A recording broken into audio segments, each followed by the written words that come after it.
நம்ம வாழும் வீட்டில் கஷ்டத்திற்கு மேல் கஷ்டம் வர காரணம் வீட்டில் உள்ள பெண்கள் செய்யும் இது போல காரணங்கள் கூட இருக்கலாம்.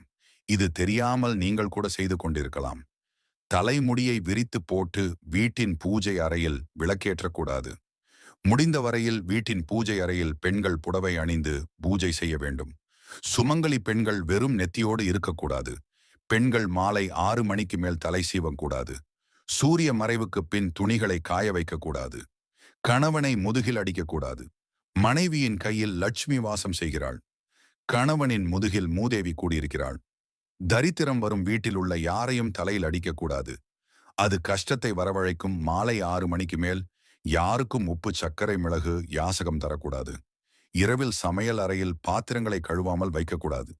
உங்கள் வீட்டில் கஷ்டம் மட்டுமே இருந்து கொண்டிருந்தால் நான் சொல்லும் இந்த கோவிலுக்கு சென்று தெய்வத்திடம் முறையிட்டால் உங்கள் கஷ்டங்கள் அனைத்தும் விரைவில் போக்கி வாழ்க்கை வளமாக்கும். திருச்செந்தூர் சென்று கடலில் நீராடி செந்தில் ஆண்டவரே வழங்கினால் அனைத்து கஷ்டமும் தீர்ந்து வாழ்க்கை வளமாகும்.